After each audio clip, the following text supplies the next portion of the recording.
Waktu menunjukkan pukul 9 lebih 2 menit pemirsa di mana pembukaan perdagangan sudah berlangsung, tapi sebelumnya kami hadirkan market spotlight di mana IHSG kemarin melemah 0,67% ke 6.471, ya kembali di bawah 6.500-an.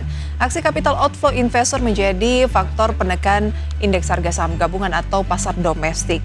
Kemudian barang baku pimpin penguatan sektoral naik 2%, saham Antam melesat 4%, mungkin tertrigger juga pemirsa dari harga komoditas emas yang mendekati level tertinggi sepanjang masa di kisaran $3.000 Amerika Serikat per ons.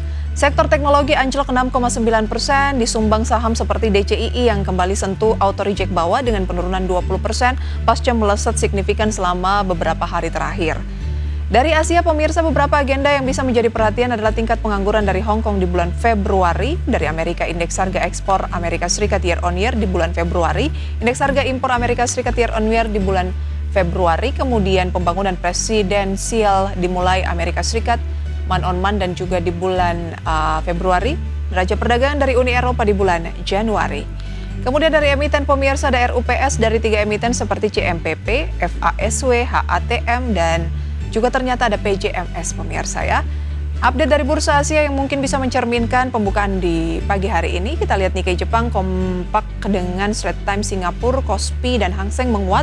Nikkei naik 1,5%, Straits Times naik 0,54%, Kospi Korsel naik 0,63%, Hang Seng Hong Kong naik 0,77%. Ya pemirsa, dari Asia kami ajak Anda untuk menyimak pembukaan perdagangan dari indeks harga saham gabungan pada pagi hari ini, di mana IHSG pemirsa masih melemah 0,87%, pasca kemarin juga terpantau melemah pemirsa ya. Dan pada pagi hari ini indeks harga saham gabungan masih melanjutkan pelemahan 1% atau 61 poin di 6.412. Berbeda dengan Bursa Asia tadi yang kompak mengalami penguatan, namun mungkin dalam berjalannya waktu, hari ini indeks harga saham gabungan bisa menguat dan saat ini 6.410 jauh lebih rendah dibandingkan penutupan kemarin di 6.400-an juga pemirsa. Tapi kalau sekarang sudah mepet ke 6.300 ya. Dengan nilai tukar rupiah terhadap dolar Amerika Serikat di 16.379 menguat 0,1%. Deretan saham-saham yang menjadi top gainers dapat Anda saksikan selengkapnya di layar televisi pemirsa. Antara lain adalah Telkom yang naik 1,65%, AMMN 1%, ANJT 23%, Bufa 28%, Medco 2%, dan beberapa saham lain. Sementara losers ada BCA di sana yang turun 1,45%, AMRT 1,23%, MBMA 5,59%, BNI 1,62%, IOTF 2,46%, dan sejumlah saham lain seperti Inco dan juga Kalbe Farma UNTR masuk dalam top loser, serta DCII juga masih melanjutkan pelemahan 16%. Dari pergerakan sektoral, energi menguat dan beberapa sektor lainnya, sementara sektor yang melemah lebih mendominasi. Kita akan berbincang bersama dengan Mas Patrick Georgi, Research Analyst FAC Sekuritas Indonesia. Mas Georgi, apa kabar? Halo Mbak Prisa, apa kabar? Kabar baik. Kabar yang luar biasa. Terima kasih sudah join bersama kami pada pagi hari ini. Langsung kita ulas pembukaan perdagangan pagi-pagi masih merah 1%. Sementara Asianya kompak menguat, khususnya untuk indeks utama di kawasan regional seperti Jepang, Straits Times Singapura, Nikkei, Kospi, Korea Selatan, dan juga ada Hang Seng. Kenapa sih IHSG kita ini masih tertahan? Oke, benar ya Mbak. Kalau kita lihat memang bursa Asia dan bursa global semalam kompak menguat ya. Dan kalau kita lihat pembukaan hari ini IHSG tercatat malah mengalami penurunan kembali gitu ya.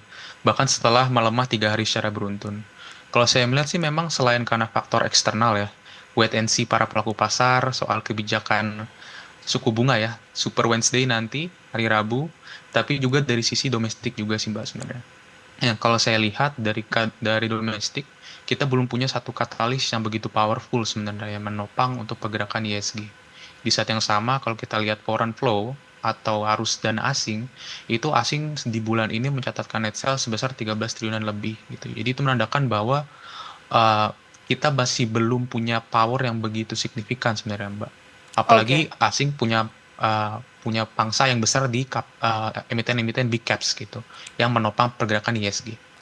Kita belum punya power yang besar untuk mengantisipasi guncangan, gejolak begitu ya dari eksternal yang memang lebih cenderung lebih kuat begitu. Apa sih sebenarnya harapan trigger dari domestik yang mungkin bisa menghalau net foreign sale? Sebenarnya untuk menghalau net foreign sale sih kita juga perlu melihat dari katalis eksternalnya ya.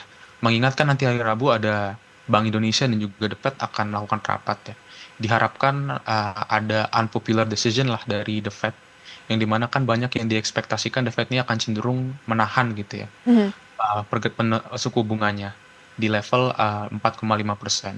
Tapi nanti jikalau memang nanti ternyata ada adjustment dan Bank Indonesia cenderung menahan, itu saya rasa bisa jadi katalis tambahan ya untuk domestik kita, di mana kita akan rupiahnya akan jauh lebih kuat, dan asing yang sebelumnya keluar akibat BI juga sempat memangkas suku bunga ya, yang dimana para analis pada saat itu mengekspektasikan ditahan, itu bisa jadi katalis tambahan sih Mbak sebenarnya Baik, untuk menahan. konsensus Iya, melihat saat ini The Fed pada pertemuan Rabu akan memutuskan untuk tetap menahan suku bunga, sementara Bank Indonesia juga tampaknya masih akan menahan 5,75%. Tetapi akan menarik ketika The Fed mengadjust atau menurunkan ya, ya menurunkan betul sekali. sementara Bank Indonesia tetap menahan di 5,75%. Menurut Anda akan lebih menarik kalau demikian.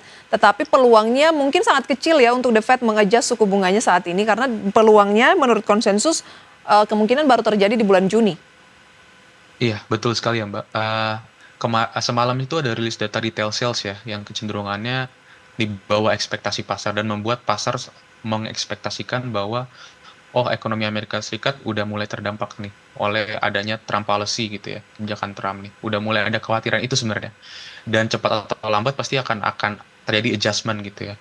Mengingat tadi yang Mbak sampaikan juga bahwa di kisaran bulan pertengahan tahun lah akan ada adjustment gitu, cepat atau lambat. Jadi tinggal kita menunggu aja gitu waktu mainnya kapan gitu ya untuk ada adjustment di situ. Baik, menanti keputusan dari The Fed dan juga Bank Indonesia di pekan ini, arah indeks harga saham gabungan jangka pendek menurut Anda akan seperti apa? Saat ini kan udah mepet nih di 6.400, ada kemungkinan dia akan ke 6.300-an hari ini. Peluangnya sebenarnya bagaimana jangka pendek?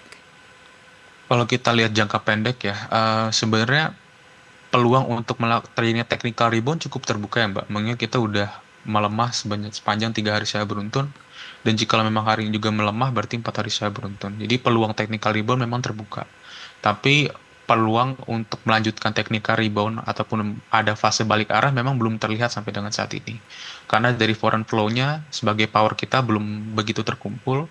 Dan juga kalau kita lihat sampai saat ini ISG harus retest dulu ya di level 6.320-an sebelum kembali ke ada support yang sempat terbentuk di tanggal 3 Maret ya, di Baik, mana kita sempat lowest-nya di 6.269. baik. Masih ada peluang ke 6.320-an dulu akan dites ke sana atau menjadi support kuat saat ini ya untuk indeks Betul. harga saham gabungan sebelum berpotensi untuk mengalami rebound. Tadi kalau berbicara mengenai Indonesia, dinilai tampaknya akan lebih agak berbeda nih dengan risiko global karena ekonomi real di mana ekonom tuh kebanyakan melihat bahwa Indonesia berbeda dengan Amerika Serikat di mana pasar keuangan Indonesia jauh lebih dangkal daripada di negeri Paman Sam. Dikatakan bahwa kelompok menengah atas di Republik Indonesia ini mencapai 9% dan kontribusi lebih dari 30% kekayaan rumah tangga. Punya kontribusi besar terhadap perekonomian. Nah, namun berbeda dengan Amerika Serikat, di mana kekayaan mereka kan tidak dipengaruhi pergerakan pasar saham. Apakah Anda setuju dan bagaimana peluang pasar modal atas analisis ini? Mungkinkah akan ke booster, mungkin karena kita mau libur panjang begitu ya? Kan Idul Fitri itu adalah salah satu libur yang cukup panjang di Indonesia dalam periode tahunan seperti itu. Mungkin menunggu dulu seperti apa booster dari daya beli masyarakat atau bagaimana sehingga nanti baru akan melesat lagi setelah Idul Fitri atau seperti apa? Ya, itu mungkin bisa jadi salah satu faktor ya Mbak. Seperti yang tadi disampaikan oleh Mbak Prisa juga, bahwa concern kita kan dari domestik saat ini dari buying power-nya. Dan pemerintah juga sudah melihat akan hal tersebut. Makanya sudah dibuat beberapa kebijakan agar buying power kita kembali menguat lah, seperti itu ya. Yang kalau kita bicara buying power kan, at the end itu soal growth ekonomi kita juga gitu ya. Karena kita penopangnya masih dari masyarakat kita gitu ya, mayoritasnya GDP kita. Dan kalau kita lihat hal seperti itu sebenarnya secara outlook balik lagi sih Mbak, kita masih harus melihat dari sisi foreign flow-nya kalau untuk IHSG ya. Karena memang jikalau nanti ya outflow yang terjadi sudah mulai berkurang bahkan mulai berubah terjadi menjadi inflow, itu bisa menjadi seperti sebuah kunci gitu ya atau Mhm. sebuah tanda-tanda bahwa asing sudah mulai kembali. Mulai dari situ mungkin kita bisa bicara lebih banyak dan kita kaitkan dengan katalis-katalis Baik. ekonomi kita dan Ber valuasi saham kita yang sudah terlampau murah gitu. Baik, berarti cenderung wait and see dulu apakah, inflow ini sudah mulai masuk lagi, tapi untuk saat ini belum ya? Iya, sampai dengan saat ini masih tercatat net sell ya, Baik, ada sentimen lain yang juga cukup menjadi perhatian dari investor domestik tampaknya. Menteri Keuangan Scott Bessent dari Amerika Serikat memperingatkan dalam sebuah wawancara Minggu pekan lalu bahwa tidak ada jaminan Amerika Serikat akan lolos dari resesi. Kalau berbicara resesi kayaknya tuh apa ya cukup seram begitu. Tapi sebenarnya analisis Anda gimana sih? Dan sejauh mana ini akan menjalar dampaknya ke Indonesia? Oke, kalau kita bicara dampak ya, Mbak, mungkin yang paling akan terlintas di otak kita paling pertama adalah dari sisi mitra dagang ya. Mengingat, kita salah satu eksportir terbesar juga gitu dan, mitra dagang terbesar kita adalah Amerika Serikat gitu. Jadi mungkin dari sisi perdagangan kita akan terdampak. Tapi di luar itu, di saat terjadinya resesi, let's say, The Fed itu tidak melakukan atau ikut campur ya, untuk menjaga bursanya mereka sendiri, maka itu bisa jadi peluang sebenarnya untuk IHSG. Karena memang IHSG kita kalau kita cermati ya Mbak, dibandingkan dengan bursa kawasan ASEAN yang lain, secara valuasi kita sudah sangat murah sekali. Dan juga kalau kita bicara soal fundamental, di kuartal 4 2024 kemarin full year rilis keuangan, mayoritas perbankan-perbankan, kemudian emiten besar juga mencatatkan kinerja yang cukup positif gitu ya. Walaupun memang growth-nya sedikit melambat gitu. Tapi kalau kita lihat dari hal tersebut sebenarnya masih cukup prospektif gitu. Jadi kita memang tunggu dana asing rotation aja ya atau pindah kembali ke emerging market. Kan saat ini lebih fokus ke gold, komoditis yang lebih sifatnya safe haven gitu ya Hmm. dibandingkan dengan instrumen investasi yang lebih berisiko seperti saham. Terlebih lagi ada Trump policy ditambah dengan wait and see suku bunga dan semacamnya. Jadi banyak uncertainty dan noise-nya terlalu banyak sih, Mbak. Noise-nya terlalu banyak begitu ya, dan tampaknya masih akan berlanjut mengingat karakter dari Trump yang demikian. Kemudian kalau Anda tadi berbicara mengenai orang kayaknya agak teralihkan dulu ke komoditas seperti emas yang rekor karena banyak orang yang lebih tertarik ke lindung nilai. Nah, selain itu ada energi. Pagi hari ini kita lihat tadi di pembukaan peragaan sektor energi di tengah pelemahan IHSG mengalami penguatan. Adakah Anda melihat faktor karena akan ada pertemuan dari Presiden Rusia Vladimir Putin dengan Amerika Serikat soal konflik dengan Ukraina, tampaknya yang dinilai ini akan menguntungkan energi. Tanggapan Anda seperti apa? Kalau kita lihat sih, mungkin itu bisa jadi salah satu faktor ya, tapi kita lebih lihat memang dari pergerakan harga komoditas sudah melemah sangat signifikan sekali gitu. Jadi wajar kalau memang terjadi penguatan ataupun spike-spike kecil gitu ya, pada hari ini ataupun beberapa hari ke depan.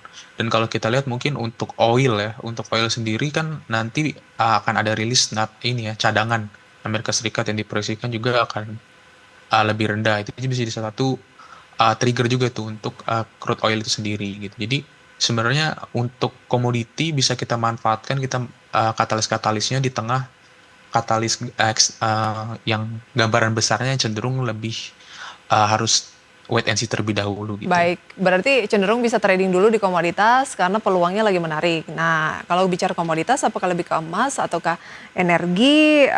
Nanti akan kita ulas rekomendasi saham pilihan pemirsa usai jeda. Tetaplah bersama kami di Market Bus.